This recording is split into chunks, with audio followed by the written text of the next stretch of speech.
श्री स्वामी समर्थ.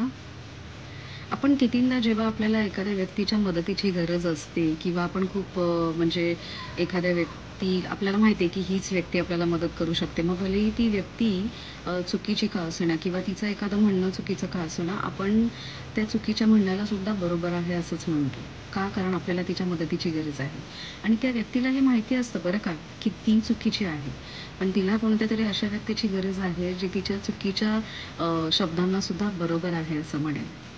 तर ह्यासाठी स्वामी असं म्हणतात, की चुकीला चूक आणि बरोबरला बरोबर म्हणायला शिका.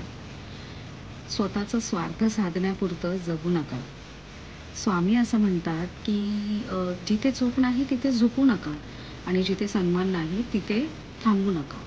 आणि हे बरोबरच आहे नाही का? कारण जिथे तुम्ही तुमची चूकच नसेल, तुम्ही खूप मेहनत घेतली आहे, तुम्ही मनापासून अगदी एखादं काम केलंय, पण जिथे तुम्हाला सन्मान नाही किंवा म्हणजे कितीही मेहनत घेतलात तरी तुम्हाला माहिती आहे, की तुम्हाला हे अपमानितच करणार आहे, तर तिथे थांबण्यात अर्थच नाहीये. कारण मग तुम्ही अ, कितीही तिथे मेहनत घेतली, की म्हणजे काम केलं एकदम मनापासून, मग हे नात्यात पण असू शकतं बरं का.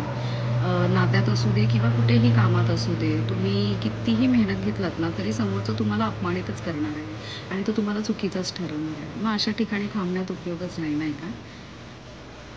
श्री स्वामी समर्थ.